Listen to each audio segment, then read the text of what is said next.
Tory, when you were with the CFL, was there ever any discussion about changing the name of the Eskimos? No, there never was. And it's interesting because you're the first person. I've seen all this discussion taking place in the media and elsewhere, and I haven't seen anybody yet mention that.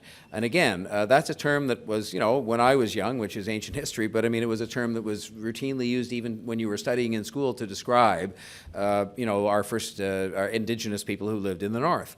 And it's not used anymore. And so again, I would say the same thing. I would think that while there are those who will say that it's tradition, yes, it is. But is it tradition? Is it a tradition that is acceptable anymore in 2016 when we know that is not a way that Indigenous people would consider a respectful way of referring to them?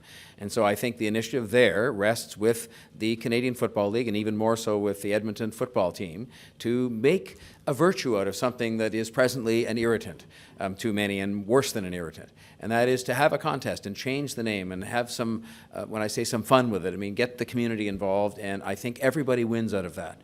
The Indigenous people will see that as a sign of respect. The community will be engaged in picking a new name for the team. The team will have, I mean, not to be mercenary about it, but the team will have all manner of new opportunity to sell new material that'll bring new life to it. It's all good.